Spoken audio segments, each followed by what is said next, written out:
just going to get us started with our first speaker, Andrew Cote, who is the owner of Andrew's Honey and the president of the New York City Beekeepers Association. So he and his family maintain beehives not only in Connecticut and in New York States, but also in 4 of the 5 boroughs of New York City, including atop landmark buildings in Manhattan. So, Andrew, I'll let you get started. Hi, everyone. Well, 2 people are happy I'm here. So, what are we doing? 15 minutes? Is that right? Yeah. Okay. I can do 30. Okay. I'll try. Oh, look at that. If you'd like to, go right ahead. Join my aunts. So we have bees, honeybees on buildings all over New York City. It is not new. There was something of a renaissance in 2010 when beekeeping was made legal. But honeybees have been in New York City and a part of the New York City landscape for hundreds of years. When Orchard Street was an orchard, there were bees there pollinating it. In the 1860s, Harper's Bazaar had a big expose about a woman down on Broadway who was maintaining 40 beehives on top of a building there. In the 1910s, there were beehives on top of orphanages and hospitals in New York City to provide suites for the kitchens, and on and on and on. Beekeeping is not new in New York City. It's not new as an urban activity, but it's come to the forefront in the last 10 years. And a lot of people seem to think, probably correctly, that honeybees do better, they fare better in urban environments, and that is because of the comparatively the lack of pesticide usage in cities as compared to other areas. So these are our friends. This is a beautiful video. Just imagine all those bees flying around there. There they are. Oh, we've changed. Okay. So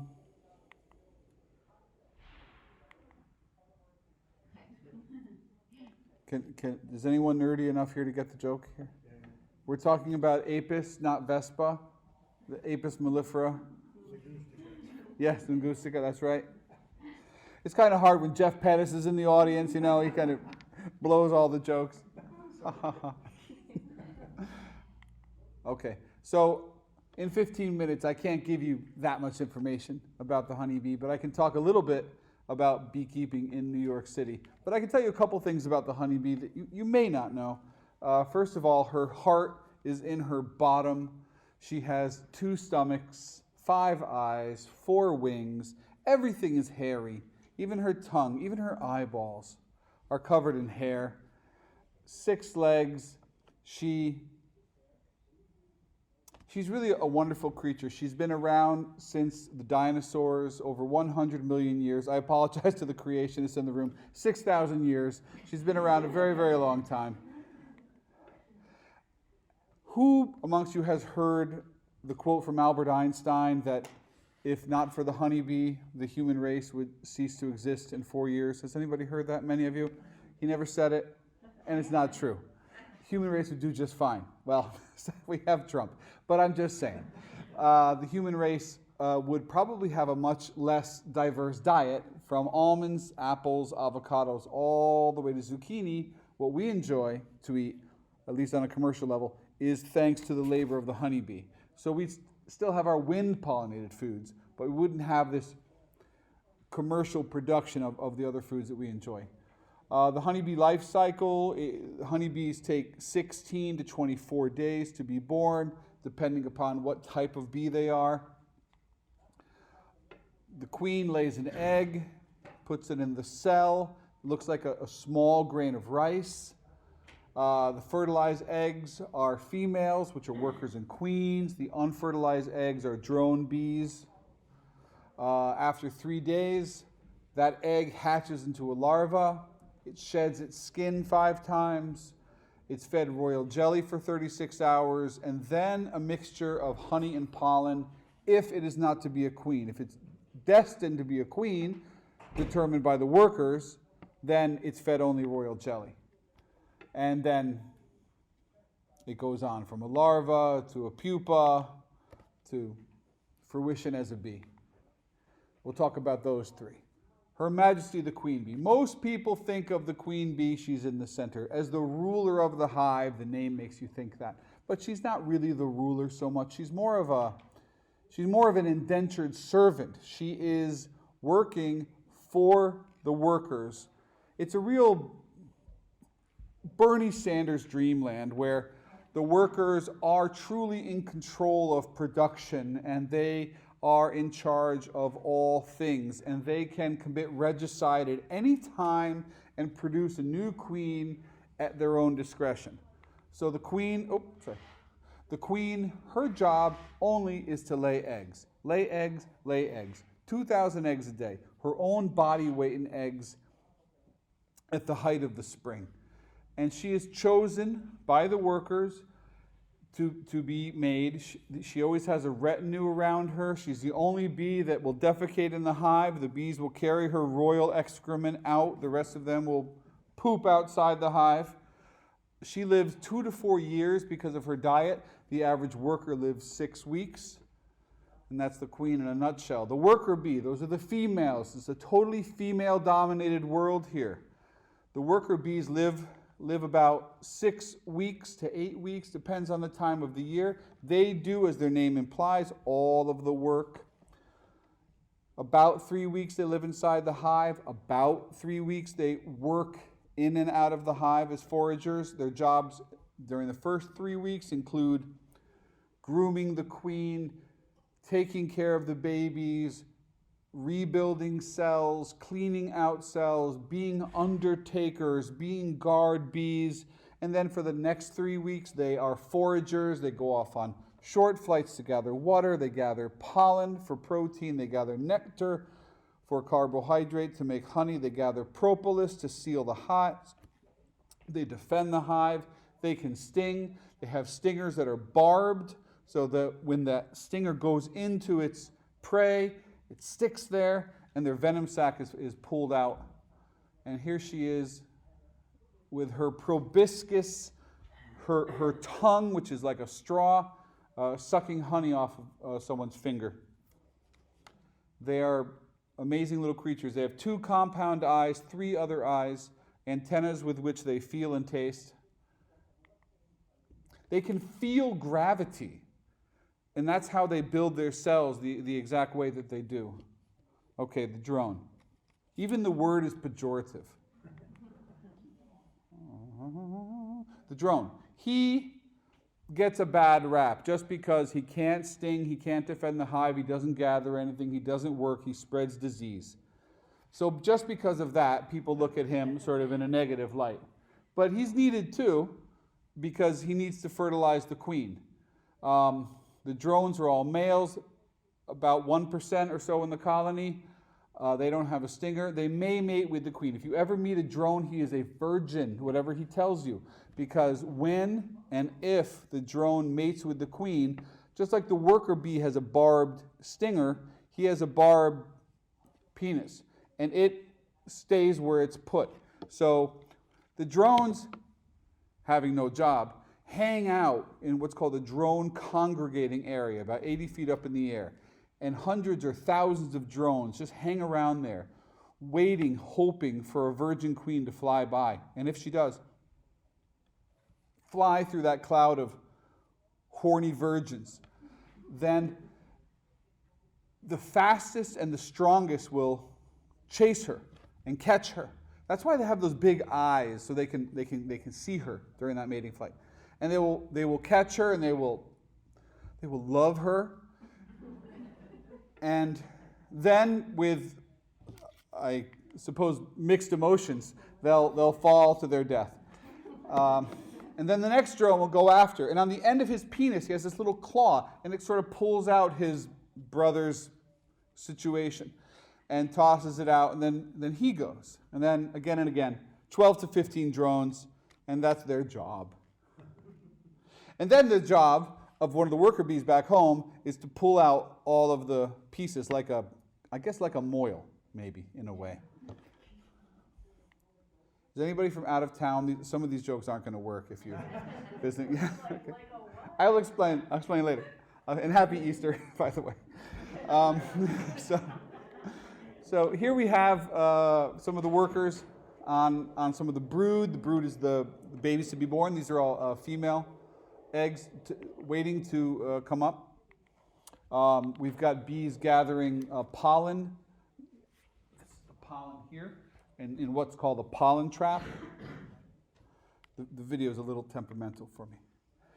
Bees are mostly known for producing honey, but they also gather pollen, propolis.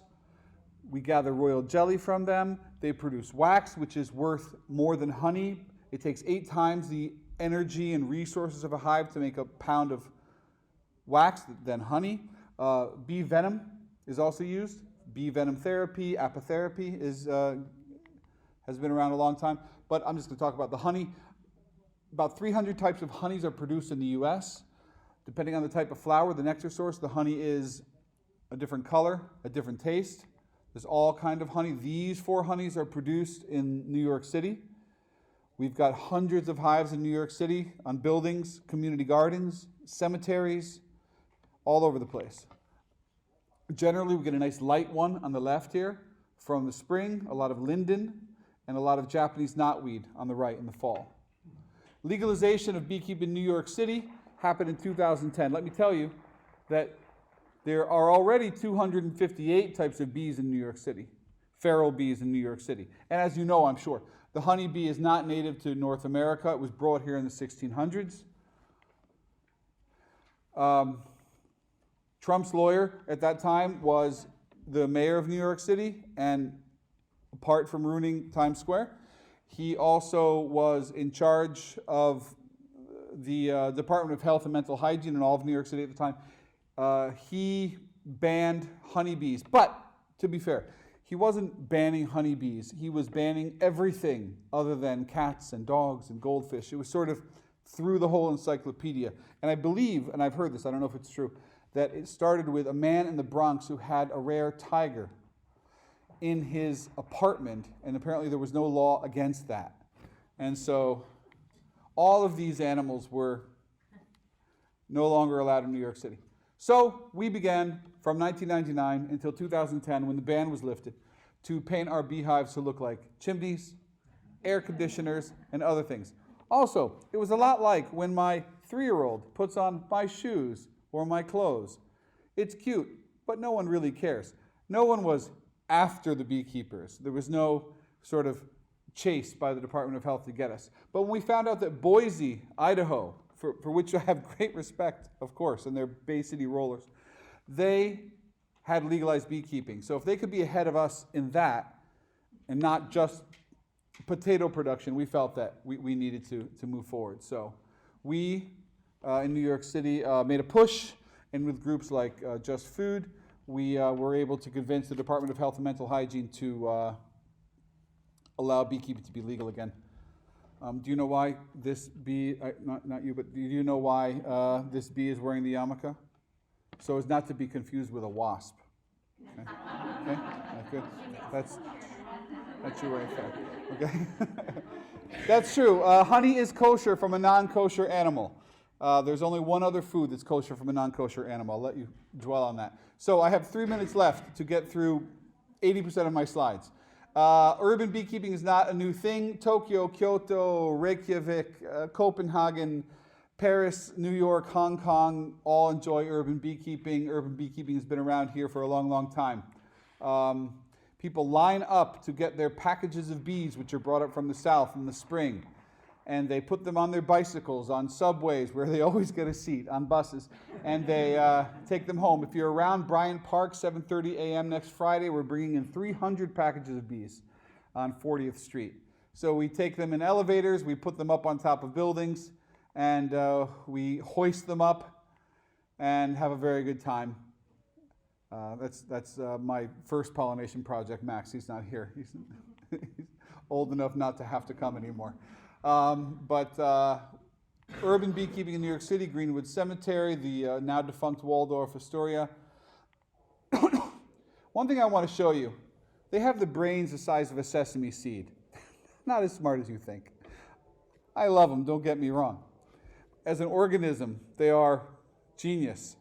But watch as they, if the video will allow you, just crash head first right into the home. No, I guess it's not really going to help me. Okay. So we have hives all over town. They're all above your heads everywhere you go. Bryant Park.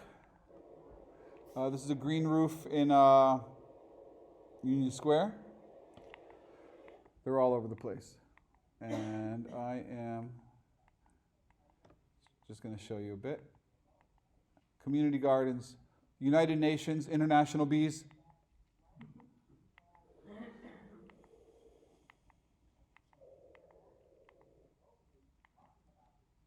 Okay. Oh, these are on top of the, they were on top of the MoMA when they wanted hives. We felt we couldn't just make them look like anything. So, but unfortunately, when we built these, the materials weren't really outdoor materials, so they ended up looking like New York in the late 70s, early 80s after about a week. So, but here they are. Look, it's no different than the 1890s. These are Italian honeybees, so this is probably what Mulberry Street looked like back then. We have bees in the cemetery downtown, and watch this very carefully. Here we go. Real footage. Yes. Sheep to keep the grass down.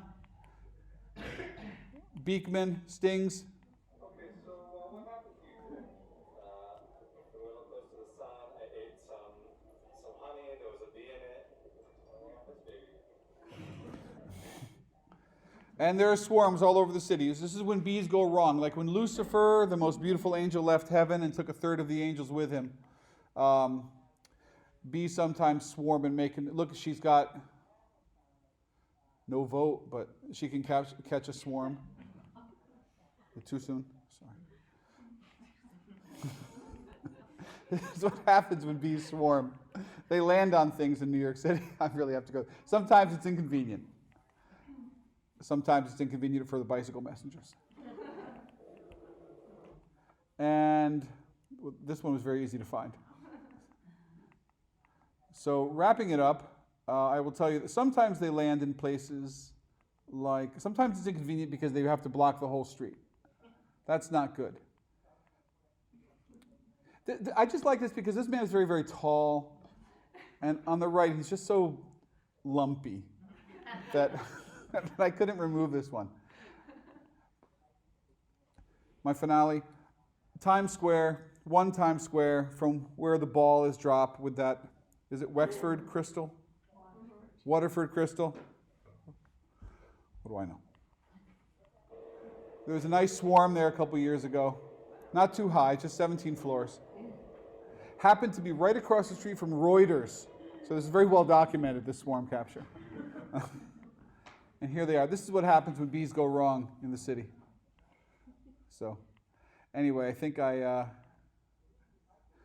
been ignoring the my time is up sign for a minute. So do I do questions now or? Why don't we do questions after? Do questions after? Okay. All right. The bee crew. Thank you.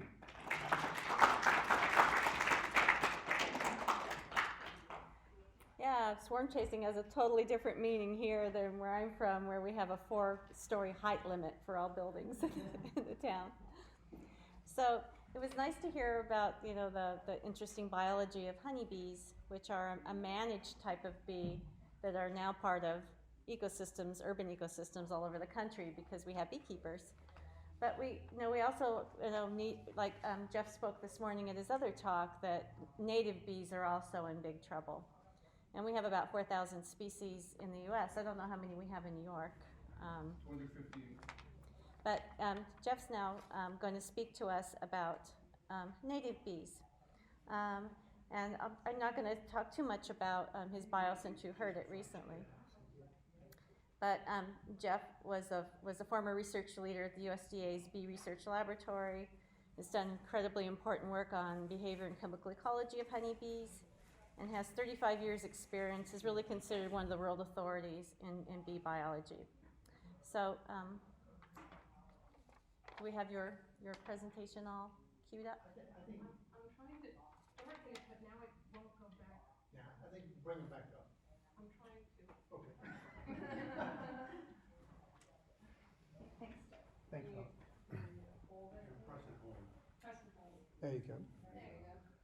It's fine. It's a small group, right? So we could, yeah. And we will have questions at the end. I don't want to spend too much time on my presentation, and in fact, I'm not sure where I'm going with this presentation, except Jay said, make it positive, you know. So, my subtitle is A Case Study from Methadone Clinic. And, well, that we have to get there. It's about using bees for something other than producing honey or pollination. I have to take one more minute. Andrew did a great job about describing bee sex, maybe in too much graphic detail.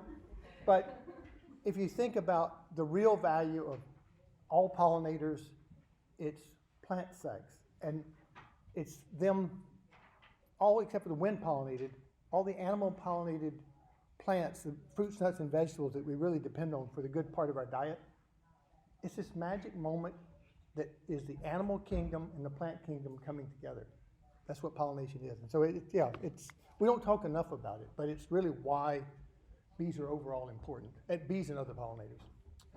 And I showed this, this intersection between plants and bees and pesticides, but especially when we think about the diversity of bees and other pollinators, it's probably habitat destruction that's driving a lot of the problems. Just urbanization, farming, everything that we do in the environment can destruct the habitat, make things less available for nesting sites, usually nesting sites.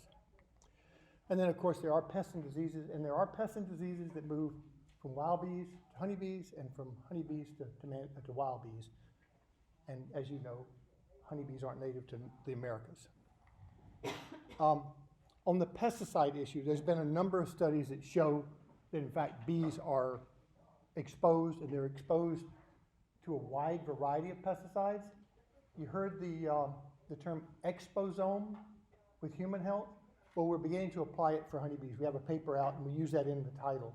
It's because honeybees visit a wide array of places, and of course, they pick up a wide variety of pesticides. And this was focused on the systemics, but in general, bees sample the environment, and by doing that, they're obviously going to pick up pesticides.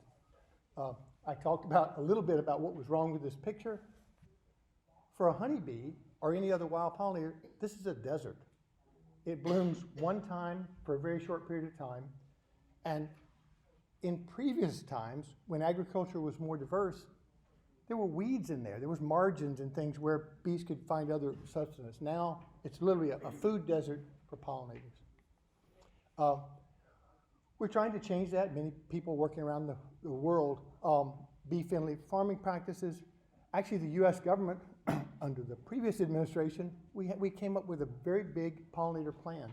Part of it was to put more land into pollinator-friendly habitat, and that's still continuing. So it is still continuing. So we don't want to lose hope that this is one of the major things we can do to support pollinators, is just provide diversity in the agro-ecosystem or provide these pollinator gardens. And this was the part, literally there are just, I don't know how many different species are but in North America, it's 35,000, I think, described other bee species. Sam Droege is an expert from Maryland, but on wild bees. But the variety of lifestyle that they lead is what's diverse. Honeybees live in large colonies. This osmia, the bee over there on your far right, is a solitary bee. It's a bee you can put out these small nesting blocks with tubes and get them in your own backyard. And you can sit there and watch them in the spring. They synchronize their life cycle with basically fruit trees. They're active for about a month and a half. So if you put these in your garden, you need to get them up pretty soon. And the bees will find them because they need the nest sites. I talked about habitat destruction. Well, they need those nest sites. So you put up this nest block, they will find it, different size osmia will find the different size, and you can watch them in your own backyard. And it is a positive thing because you're providing the habitat there. And I mentioned already that about 70% of all wild bees nest in the ground, and we tend to ignore them quite a bit. I've already covered this, so I'm going to skip through it. But yeah, large colonies versus mid-sized colonies versus the solitary female. The vast majority of wild bees live as a solitary female. They find the male sometimes a mate, but it's the solitary female that is the founding member of those colonies. And they all use pollen in different ways. Honeybees store it in the comb and utilize it for protein. Bumblebees do the same thing. They store it in pots called honey pots or pollen pots. And I talked about these solitary bees producing this pollen ball and laying a single egg. And then the larvae hatches and feeds on that and develops into an adult. What's interesting about, and I've talked a little bit now about osmia using these tubes. So the female would start and go into this tube. This is the oldest, and she lays coming out. Well, they pass through, so that's done in, let's say, May or June. And then it's the next spring they start to come out. Well, they have to kind of synchronize that because this is the oldest individual, but it works out. They all come out in the spring, and then you start a new life cycle. So you usually have one male or two males and mostly females that are produced in the osmia or other solitary bees.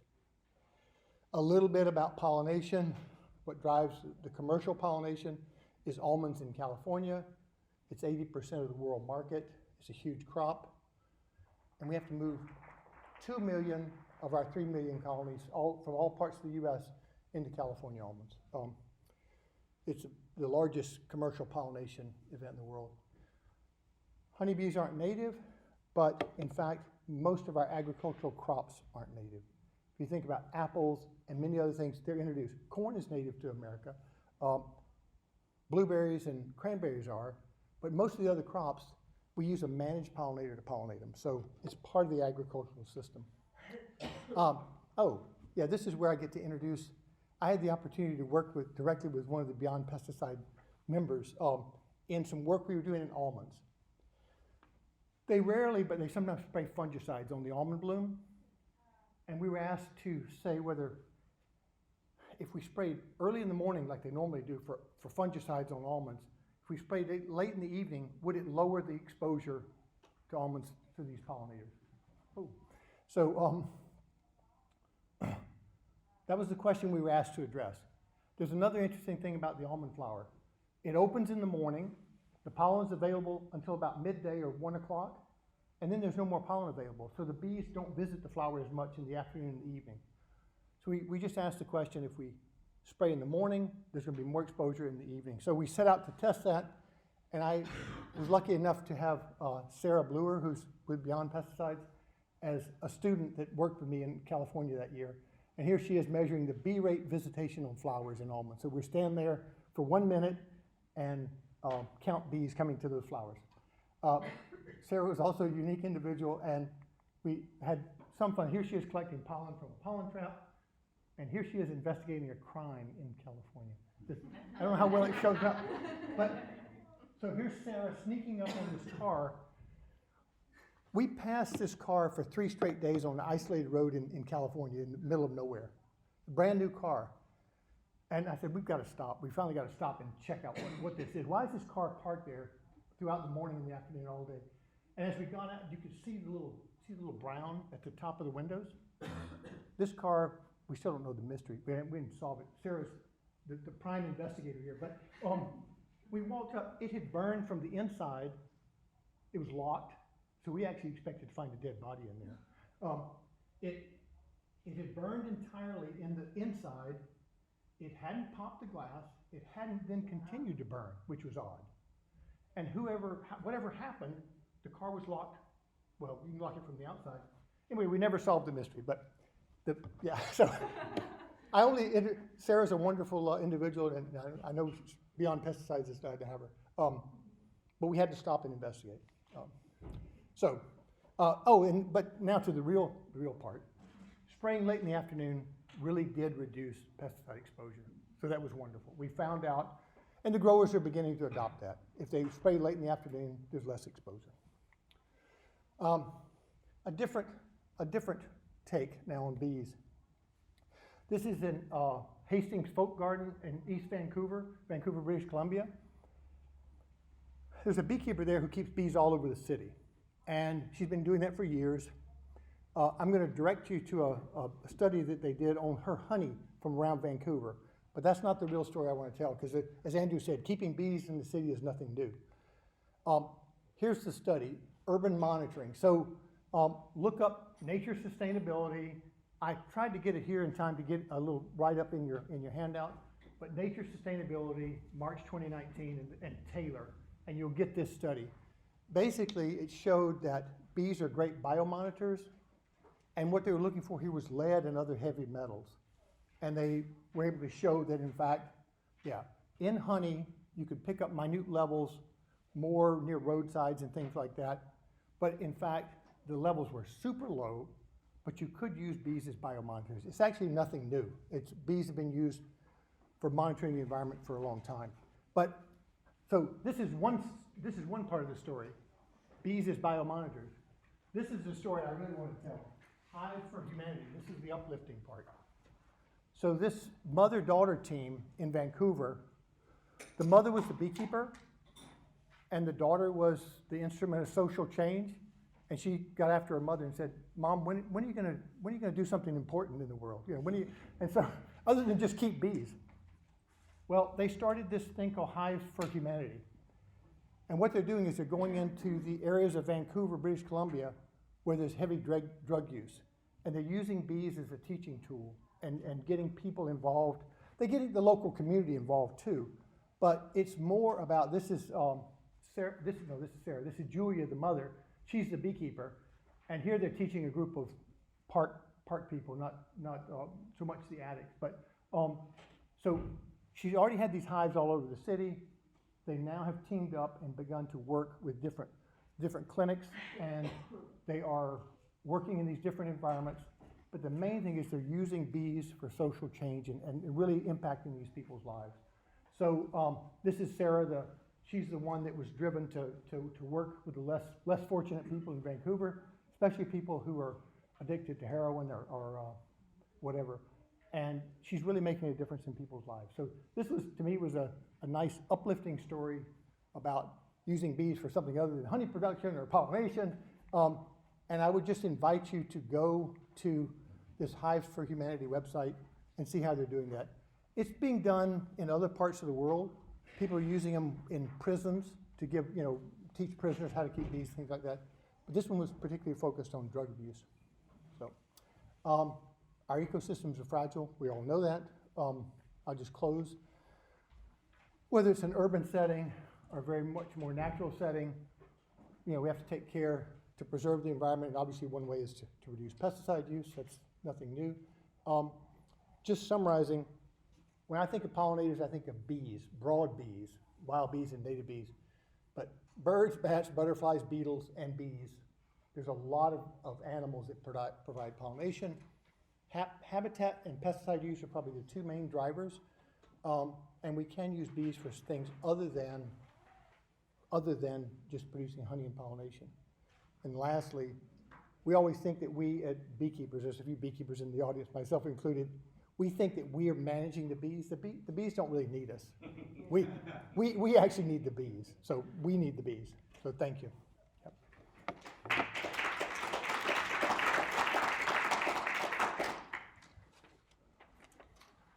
Thanks.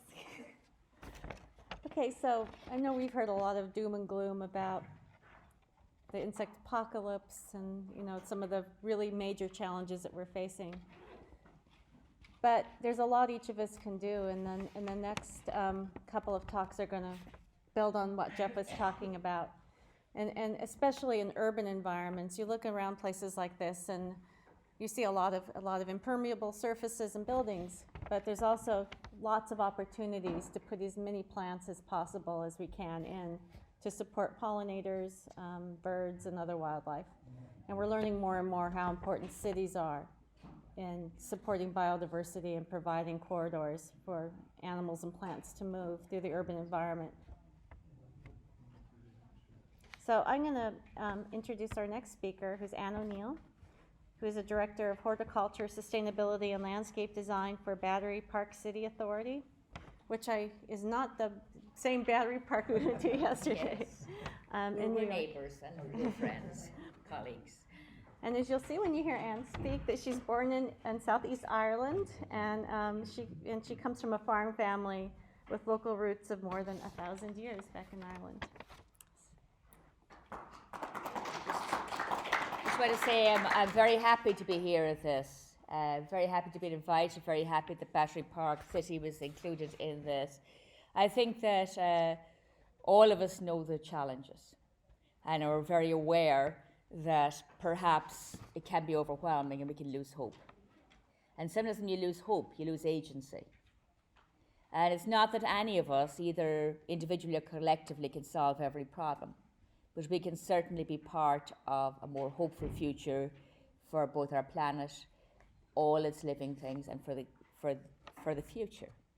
And in my opinion, it is really important that we keep pushing forward on some of the little things while we also work on policy, while we also work on concepts.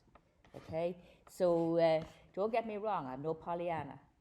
Don't get me wrong, I'm not in any way a believer that small moves are enough. Nor do I have any misconception that what we're doing is enough in any way, shape, or form. But it is nice to see smiles. It is nice this time to see people sort of seeing nature that comes through naturally, but that we are keeping for longer in our area. We are built, this is all fill. These were piers in the 50s. The piers became economically unviable for many reasons, including they were too small as the economics of transit changed. The shipping containers went over to New Jersey, to bigger piers. They were derelict. The people who were living in what was then Little Syria and all the surrounding areas were unemployed. The area was deindustrialized and then had major problems. So in the 50s and later on, the city, the state, and several of the local organizations tried to come up with an innovative plan. In 69, I must be telling a lie, 68, they came up with a major plan which was at that time extremely innovative. And it's one of the reasons that I am still hopeful. Nobody actually thought that it would fully work, but it had an integration of social, financial, structural planning, and environmental and public art combined into the original planning for this area. The financing meant that they had pilots, which was the beginning. It's been used very poorly since in many situations, but they actually built in from the very beginning that the taxes would stay there to develop the area, that there would always be a 30% of the area would be open space. The open space would incorporate art and always be sustainable. That there would be 30% residential and 30% commercial, and each was integrated into the whole. Now, it's been far from perfect, and as you know, New York collapsed in the 70s. So it ended up being largely led by the state, okay? So it was there were many problems, but a lot of people kept the dream, and it kept the focus on moving forward despite those problems. So we still have 30% open space. We still have a lot of public art. We still are organic, sustainable, and environmentally conscious. We still have to rethink it all the time. And even though the people who've worked there over many years have done amazing things, it's time for us to rethink. Our surface with the water is a hard surface. We have lots of other issues, just leave it at that, including affordability and other issues. But we still have gardens that are great. This was in the 80s. Now, this also was a little later. You can see it was still underdeveloped. Does anybody know what this is? It was one of our public art projects from 82. It was a wheat field. It was meant to be Agnes Stenges, who's also still an amazing artist and does a lot of really interesting conceptual work. But she was talking about the conflicts between finance, obviously it's the World Trade Center behind, and finance and development and sustainability and all the other pressures that came with it. We also need to keep our public happy. And I brought, in my last 2 years, I brought a lot more colour into areas. I'll show you this area in a few minutes. We have allowed our gardeners to be painters. We've allowed our gardeners to be creators of atmosphere, of hope, and in my opinion, of a little dance. Art. Just beauty to bring it in.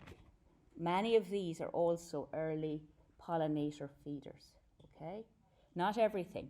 A lot of the daffodils and tulips are not great food for our pollinators, but they're great food for our eyes.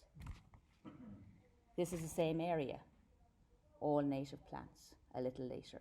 All of these bloom through different seasons, through different times. All of these are giving food to different pollinators, and it's not just for 5 minutes, for 5 seconds, and then it's boom and bust. This is a system where there is plenty of food right from April through to November. This again, this is one of my real joys, because this is the same area, same gardener I worked with, and this is what we call our urban meadows. Right on the water for pollinators. It's also the ferry for people coming from New Jersey. It's just something here. This is actually late September. There are obviously butterfly weeds, there are obviously goldenrods. There are also, I won't even go into it, I won't nerd out on you guys, okay? But there's a lot of bloom, a lot of shelter, a lot of places for creatures to hide, a lot of capacity for native plants to be able to enjoy complexity. And these are all in tiny little, what were tree beds. The tree is gone there, and the other one I'm not replacing them for obvious reasons. We need some sunny meadows as well as the shade meadows. This here was part of the West Side Highway. We have an agreement to look after this with the city. Our part from Chambers Street down to Pier A. So it's a little over a mile. The little bit we don't have is outside Brookfield, which is the financial centre. All the rest of it we have. So what we're doing now is we're planting, as with everywhere else, where we have new plantings, we try and put 85% native. That's our aim. We try and have variety. We try to have unexpected plants that are blooming at different times. So what we're trying to do is create diversity, not just of the creatures that come through, not just of our birds, our bees, our bats, but also for the plants. So we have people stop and say, what's that? And cactuses don't grow here. They do. These are Missouri sundrops. These are opportunities, it doesn't even matter, and the opportunities are behind them. These are our cacti from this area. They grow happily near water, all of this region. Why not? We have 4 types of butterfly bush. We will have 5, but we have 4 now because they have different times of bloom, okay? They are supporting our monarchs. If you look there, this is just one little stand of tuberosa, and this is obviously on the highway with trucks flying by, okay? But these butterflies don't just feed here. They lay their eggs. They have caterpillars, pupa, and baby butterflies. And believe it or not, where they're hanging is on that stupid wire we had to use to stop the tourist buses cutting right through our flower beds. So we ended up with this unintended excellent consequence. That's where the pupa hang, on that wire. And it's fun. And it has been this huge level of excitement for the students in the school, by the way, just over this way. It's been a huge level of excitement for residents, because on our bird watching tours now we're bringing to show them these.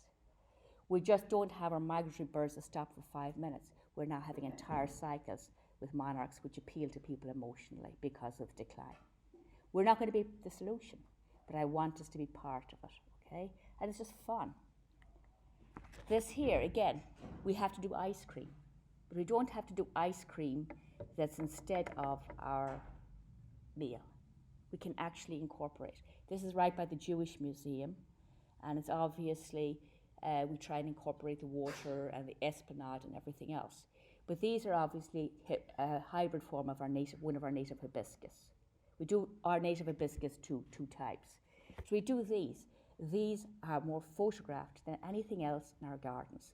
We have 12 park areas. We have 12 distinct styles, 12 distinct designers, and our gardeners bring their flair to each as well. That's what I'm trying to nurture, is people's flair in each area. So we interpret that, and we still honor the design.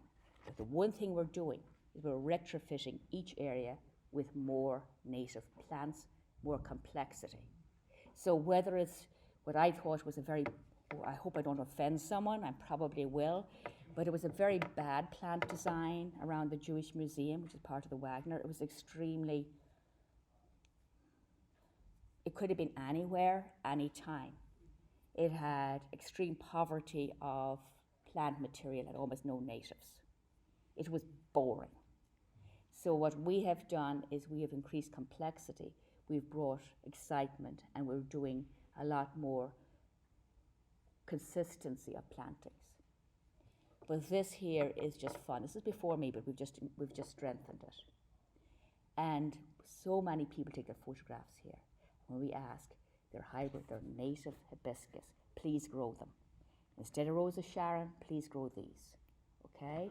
And just, this here obviously is a framing on our wild garden in South Cove, which also in itself is an art piece.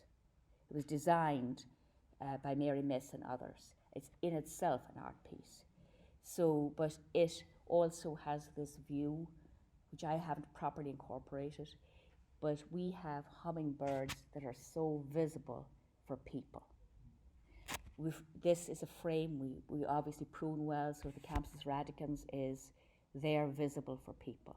It's a way of communicating, and as well as a way of giving food to our hummingbirds. A lot of the plants in there have plenty more food. We have tubular flowers everywhere.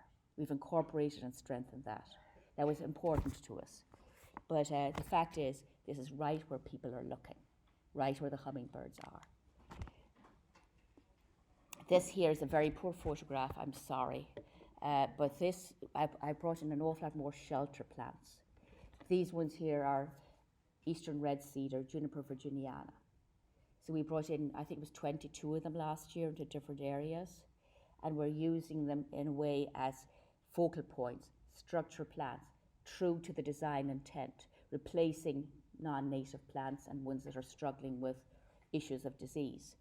But these are mixed, and obviously not everything here is native, but is moving that direction. We can't go entirely that way. It's an Obervan Sweden garden, and basically they did not use that many natives initially.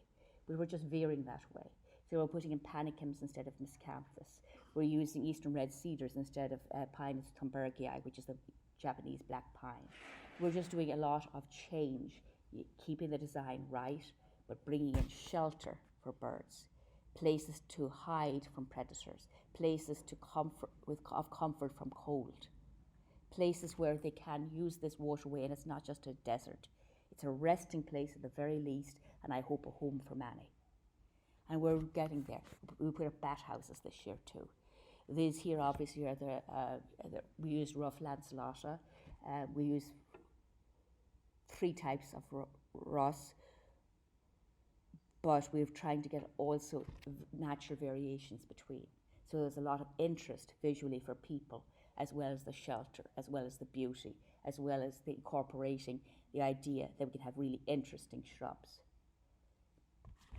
And this here obviously is Gleditsia in South Cove again. And I don't think anything can incorporate more about the idea of biophilia. We need nature. It does something good for us as well as for the creatures we support. It is good for our souls, it's good for our spirit, it's good for us on every level. It's hardscaped, but it's still beautiful. It has the feeling of forest. We're keeping our leaves even on the pathways unless it's raining.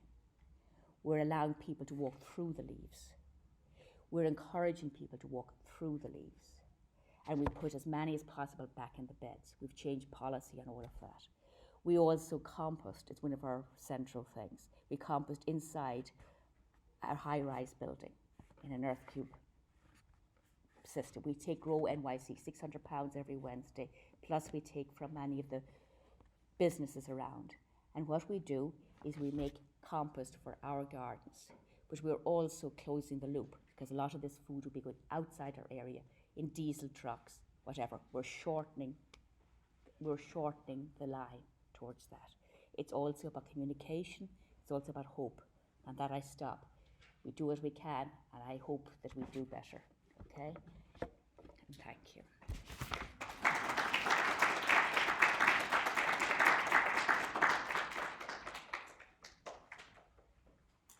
Thanks, Anne. You know, besides the importance of creating the habitat just to shelter and feed the animals, if people have a connection with nature, which Anne said is good for them, it also makes it more likely that people will protect and support the hard work we have to do in the future to save the planet. And so people have to love nature in order to want to protect it, and this is how we do it. I think we have to be part of it. Yes. Yes. So, Paul? So our next speaker is Paul Mankiewicz. Is that how you pronounce it? It is.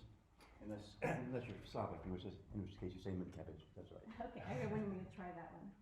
Who's executive director of the Gaia Institute in the Bronx, and Dr. Mankiewicz received his PhD in biology from the City University of New York and the New York Botanical Gardens Joint Program in Plant Sciences.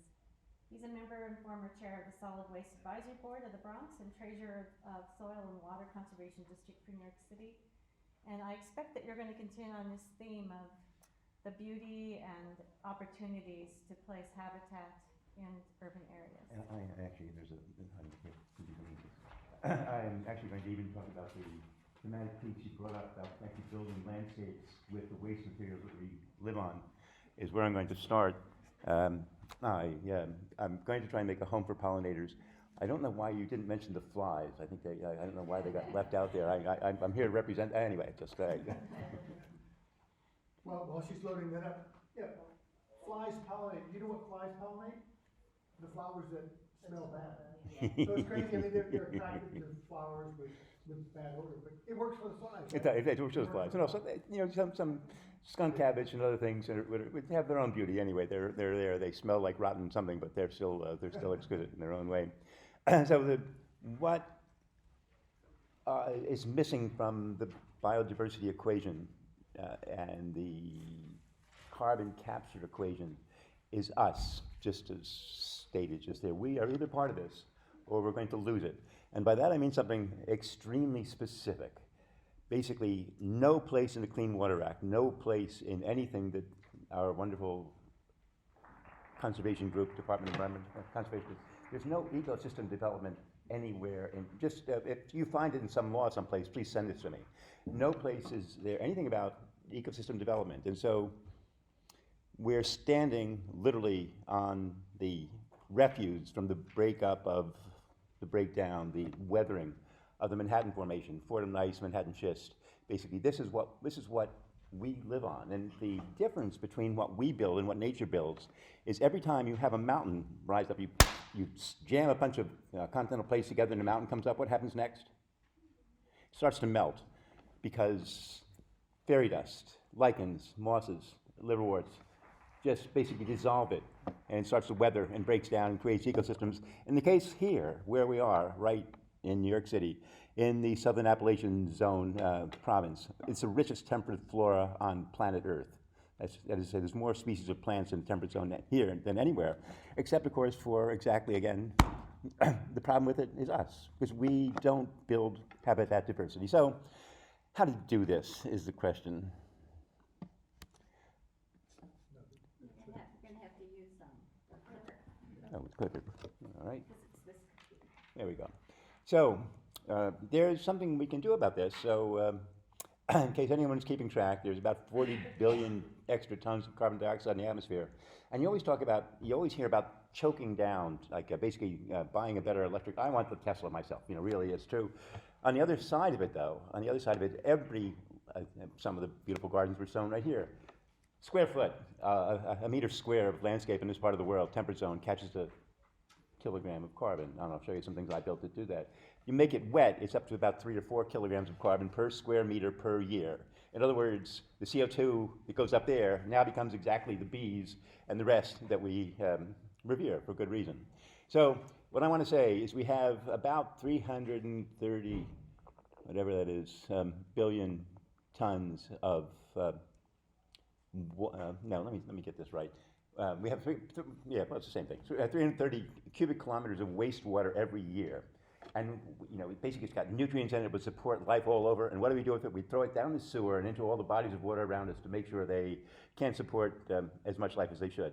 Huge dead zones in the Mississippi, basically all around the Atlantic, higher nitrogen, when in fact that could be, basically that is simply the two missing ingredients, if you believe Liebig's law, the minimum 1860s, 1830s in Germany.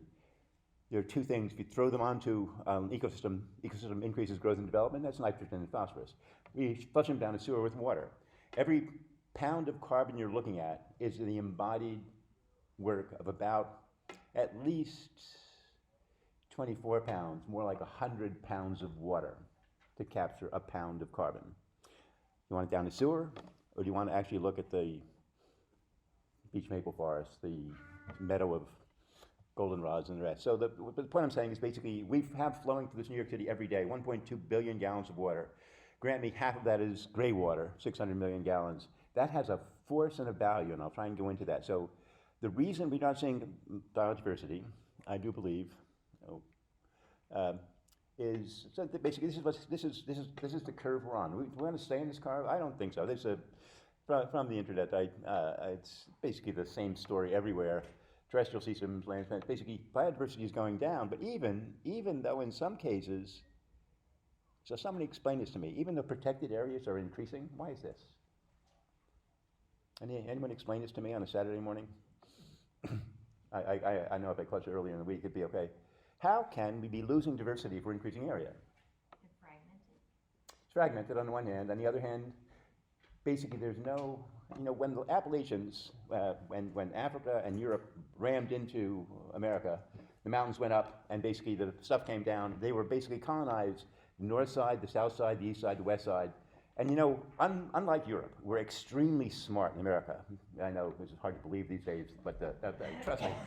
And the reason is this, very, very simple reason. In Europe, the Alps and the Urals, you notice they all run east-west, very foolish. Our Appalachians and our Rockies run north-south. And the reason that's a good thing is when glaciers come back and forth, you have migrating diverse habitats, north side, south side, east side, west side, to basically maintain species diversity with habitat diversity. So there's nothing about habitat diversity in this picture because we never think about it. And basically we talk about maintaining species. If you believe Darwin and Wallace, which I still do, you cannot maintain species. You can maintain species groups, populations, communities, if you maintain habitats, and the critical word, everyone write this down, corridors, biogeographic corridors. You need connectivity. The bees, we need to have beautiful, somebody designed the beautiful signs for the halictid bees and the mason bees. No, they don't need it. You need to basically have the habitat from here to basically, when I did the work for designing the 2012 Olympic bid engineering for New York City, I basically made it so every last corridor of transportation was a green corridor for it's just, if you leave it out, you basically leave out biodiversity. And the reason you don't see it is because there is no connectivity, period. I don't want to sound absolute here, but we can test this. And we should. So I'm just showing this. This is kind of how we got here. But the critical thing is probably a laser. If you look at the brown area around the edge of North America there on the east side, it's kind of brown zone, something like 50, 100 miles, 200 miles out is basically old, fractured Appalachians. So I'm showing this to you because I'm a founding board member and now chair of the Soil and Water Conservation District, not because I'm a soil scientist, just because I was drafted for this, but we also started something called the Urban Soils Institute here, and so I'm working on soils, and I've built a lot of things in New York City with soils. The reason I worked on bryophytes basically and how they build soils, but the critical piece here is that every time you break up a rock in the real world where there are connectivities between populations, it's inhabited. And depending on where it is inhabited by different kinds of creatures. And where it is in time gives you different kinds of creature opportunities. So we could behave like the people who lived here before us, that is the Algonquin, who basically, by living here, their practices, their farming practices increase biodiversity. Anybody done that recently? Certainly you did with Battery City. But the point is that, and it's easy to measure. After you finish with your landscape, are there more species or less than there were when you started, period? You know, so there's only two measures on the planet. You know, just we don't have to know a lot. It's how much carbon you capture, which I just mentioned. It's basically carbon capture per square whatever, square meter, square mile, square something, and the numbers of kinds of species per, again, square meter and the rest. That is no place in the Clean Water Act. It's no, DEC is supposedly protecting our environment. There's nothing about maintaining or increasing, nothing about biogeographic corridors. In other words, given the biology I know, and most everyone knows, we can't get to biodiversity enhancement from where we are. There's no directive to do this.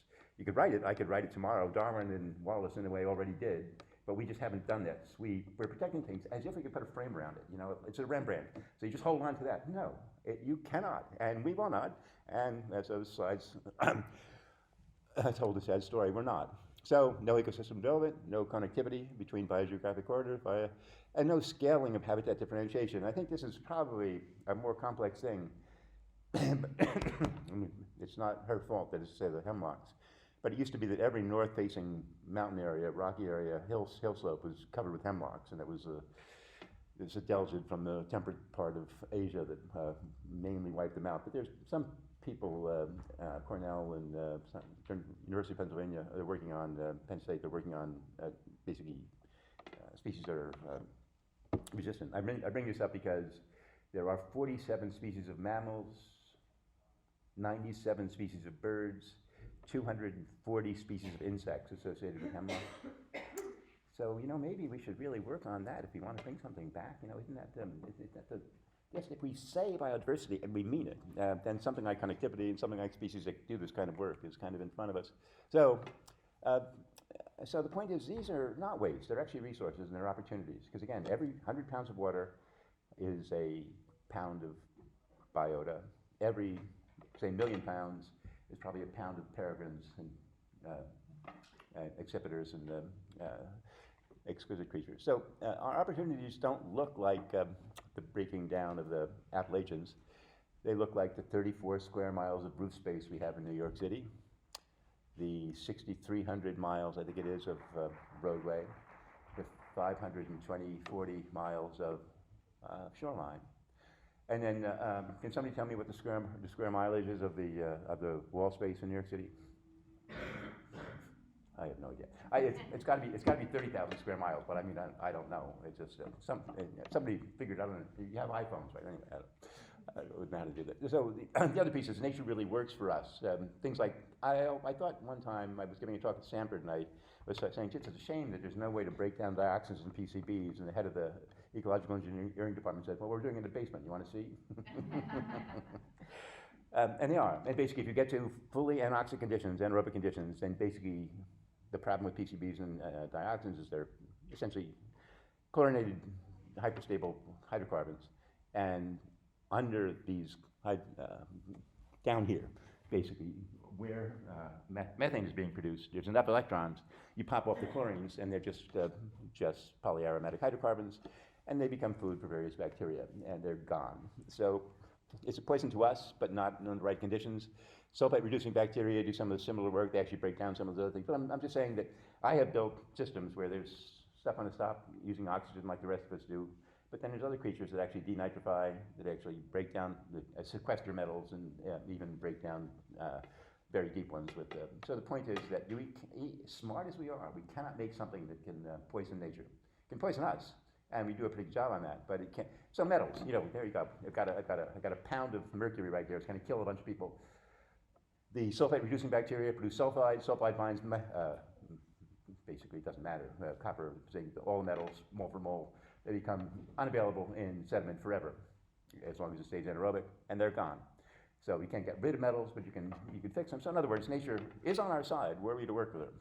Our choice. And so, again, we have to engineer, just like in Battery Park City, We have to engineer these pieces. So, well, that seems terrible. You've got to build, but that means basically the more trees you have on a block, the less asthma there is, and the lower the temperature is. Let me say that another way. If you take, I designed and built the first 30 of the stormwater capture systems for the city of New York. So basically things like this. They're 20 feet, 40 feet long, 5 or 6 feet deep, 5 feet wide. And the 20-foot ones were designed to hold about 1,500 gallons of water static load. So basically 20 by 5.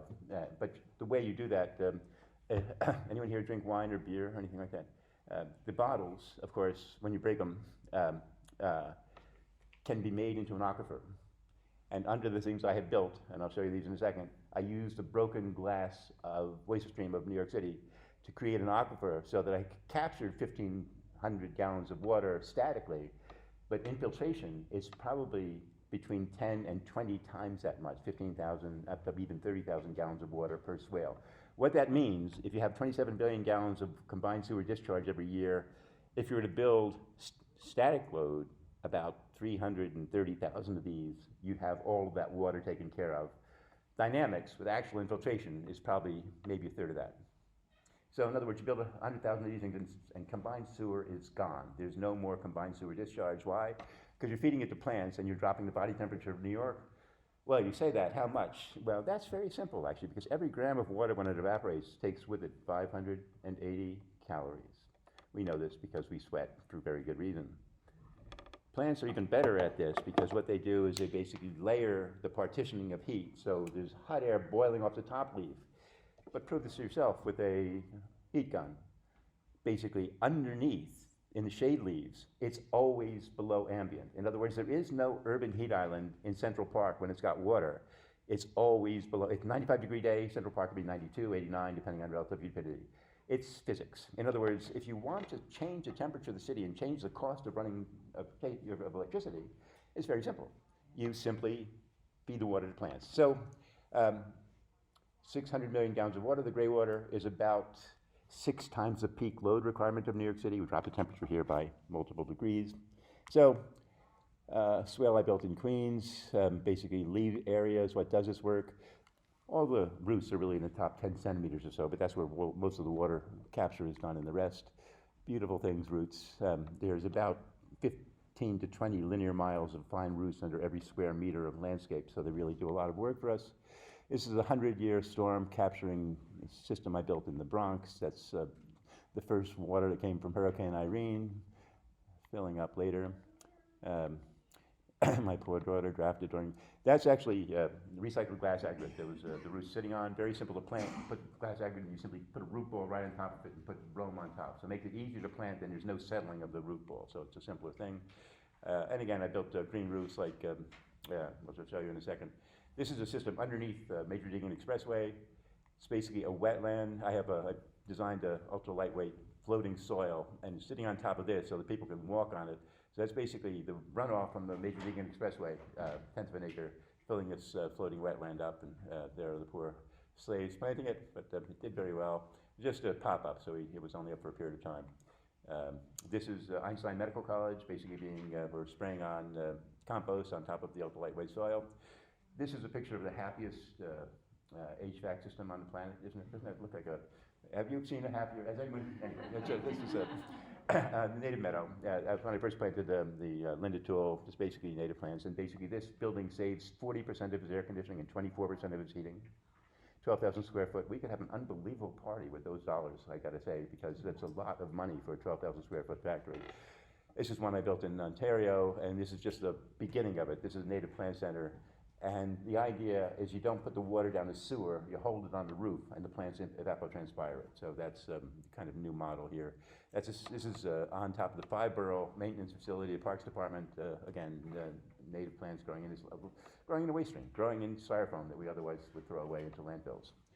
So green walls are probably the biggest opportunity. We do the least with that, but I think we should have like Cabernet or name your wine. Just imagine we could have these. We could be harvesting this stuff here in the city here.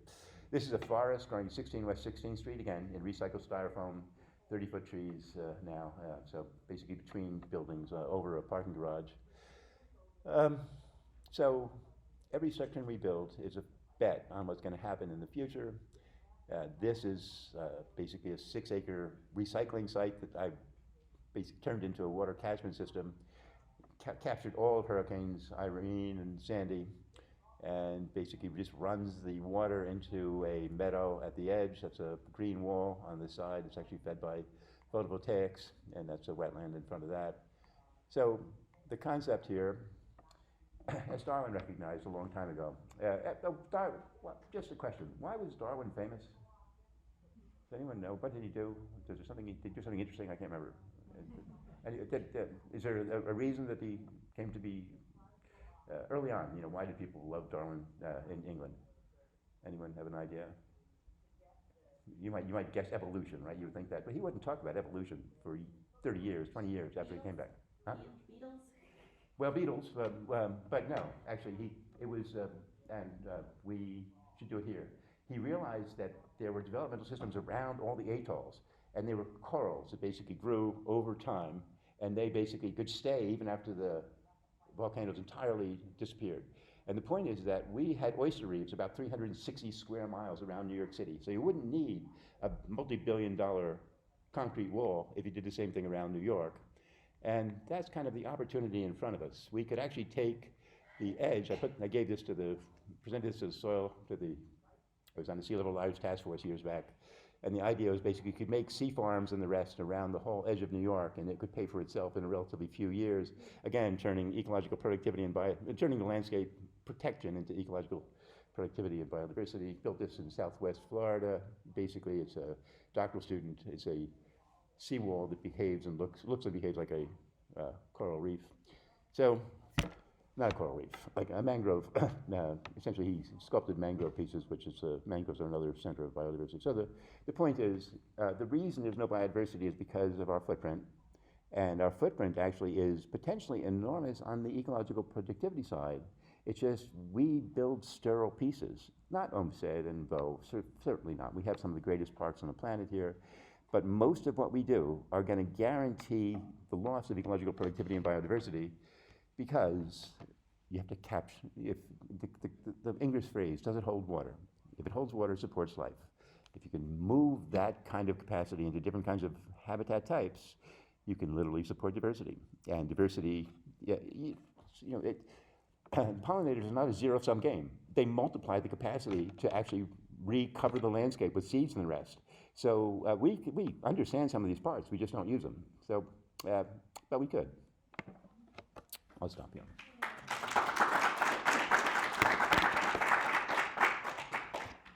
Okay, we have a little less than 15 minutes for questions, so if you guys want to come up and.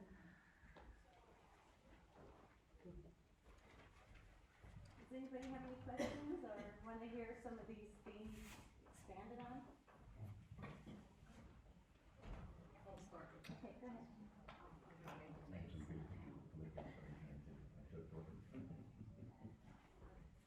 Okay, well, I was fascinated by the honeybee, something I take for granted. And I'm wondering, people have said that they fly long distances. Is there any information about how far they fly? And is the non-native honeybee flight traveling more or less than the native species? And just to relate that to like homeowners and even farmers in terms of if we want to provide some habitat for them, you know, is a little bit that's far away doing anything, or are we just sort of imagining that we're there? I'm kind of a one-trick pony. I specialize in the honeybee, Avis mellifera. And Jeff knows about the other 20,000. I will tell you that the honeybee generally will fly up to 3 miles, but will go as far as 5 miles from her home to gather what she needs.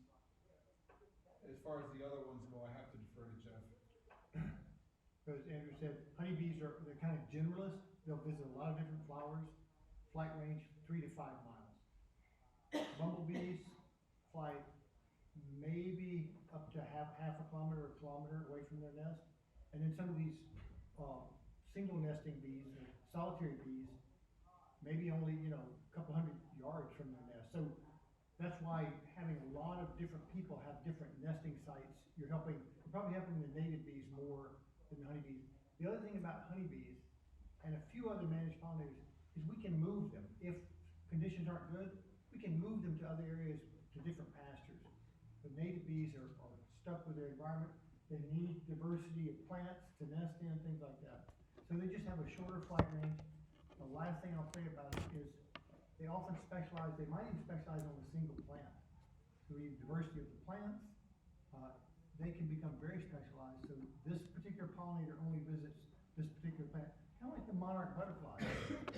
Milkweed, it needs milkweed. Well, certain pollinators need specific plants. So does that mean they're in more danger than the honeybee? It almost sounds like. Yes, I would say, as a broad statement, yes, they are. Because they can't move, and they need things very locally to exist. They need a complete habitat diversity. I have seen up to 6 species of mason bees and halictids on 12th, it's like 6th Avenue and on the high 20s, 12th floor. I don't know how they found it, but they were there. So that meant nesting sites. But this is probably a clue. We probably should try and build.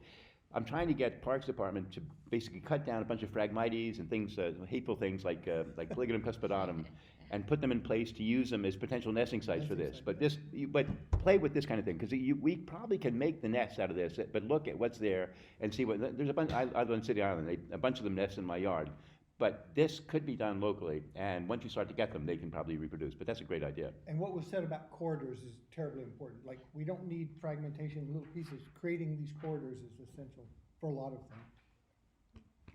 If I could just add a comment to that, I come from Missouri, and I'm not an entomologist by any stretch of the imagination, but I just saw a presentation from some of our entomologists there who talked about some of the native bee species there.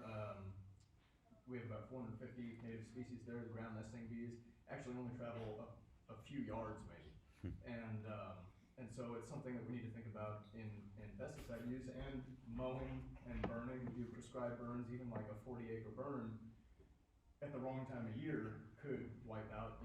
These bees only come out in the spring, so it's something to think about when we're talking about timing and of anything larger than a few yards wide. I have some relatives who only travel a few yards. It's not that uncommon around here. That's right. But you can look at like the little patch you put as a stepping stone to the next stepping stone. So That's it's right. all important. Put plants everywhere you can. I was going to. Go ahead. Hi. I'm really interested in trying to plant a lot of native things. I actually work with a network of community gardens right here in the Bronx. Yeah. Like in the Bronx, not here. So I have a rooftop garden, which is where my office is, but I'm also trying to develop and work with these gardens. Is there anything specific that we should be planting that would be particularly good for these areas? I actually believe that you still have to provide your primary function to keep people engaged in your gardens. You have to give, so you have to keep the people engagement has to come first in community gardens.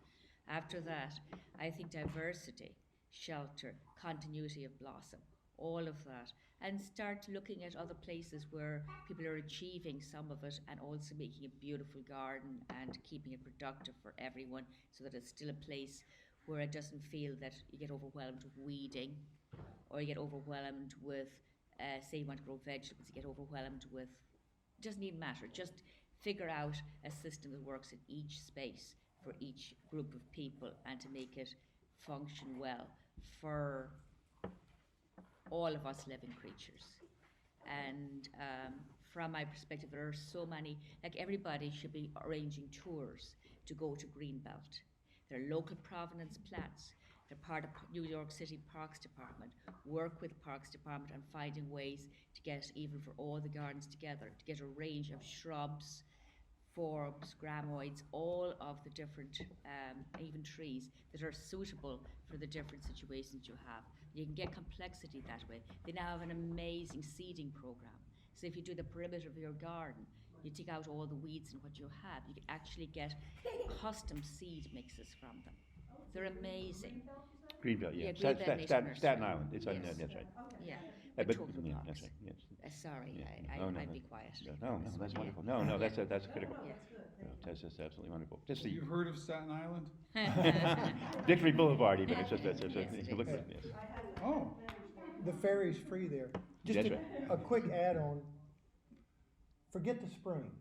I know that sounds funny, but when you're looking for plants, forget the spring. Everything is blooming in the spring. You got 2 months, starting about now, the next 2.5 months. There's diversity everywhere. Yeah. It's the summer and the early fall when we really butterfly bush and things like that.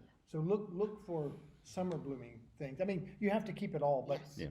boy, the spring is bountiful. So yeah. But a good strategy altogether, though, is because there's what you require is propagules. So think of bringing in some number of plants, could be just a few every year, different ones. They're going to live and die.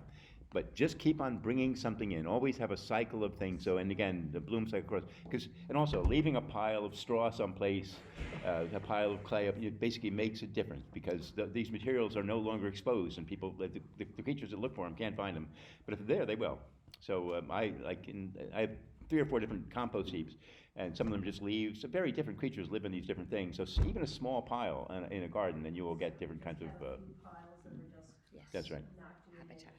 Yes, habitat. That's right. And leave bare soil for all these ground nesting bees. Yeah. That's so important Yeah. that they have some bare soils and water. Yes. Like, don't clean up your garden waste in the fall. They used to say, like, oh, make sure you cut everything down, but yeah, Leave it standing. Yeah. There's things like that. I was just gonna say, as a beekeeper, and things that I've learned, also is instead of one plant here and there, you wanna mass your plants, so that the bees tend to work one thing until it's all gone. So Yeah. I noticed that in my own yard, like, there's things everywhere, like I had a, witch hazel a few weeks ago, was in flower, we had beautiful weather, I'm looking all over, like, where's the honeybees? They're flying, but they're not, there's a plant right there, I don't know, maybe you need to mass things, I guess is my, right? I think the different specialists who design just for pollinators will tell, and I'm thinking about my region of the country, but the rules of thumb are probably the same, which is that you want to have 2 or 3 species blooming in different shapes, colors, sizes, that appeal to all the different pollinators blooming year-round, or season long. But, it is good to have clusters, but the connectivity is super important too. I just wanted to say that I come from Connecticut. I work for a watershed association, but we are working on connectivity. And 2 years ago, we started something called Pollinator Pathway. It's pollinator-pathway.org in my few towns in Connecticut, and now we're in 30 towns in 2 years in Westchester, Putnam, Fairfield County, New Haven County. We're almost to Bronx. And we have a website. It's pollinator-pathway.org. It has plant lists like what the state entomologists in Connecticut came up with, an easy succession of blooming plant list from England that you can use. And we just are connecting land of highest conservation value with GIS mapping that shows that, and really working across town and state lines in a way that I have never seen. Working in conservation for 10 years, people are ready for this. They're ready for connectivity, and they're ready. The pollinators are on the brain. So I can't tell you, this thing is exploding. So join us, look us up. The state of Maryland has quarters and hubs through the Maryland DNR, so on their website, all throughout the state, they've got quarters and hubs, which are the more, bigger areas, and then they connect them with the quarters. And so when you do land planning or anything like that, you go on their website and look at, this whole mapping system that they've done. And they're pretty progressive in that. And so they're trying to put under preservation, the hubs, and really save that land, and keep it diverse.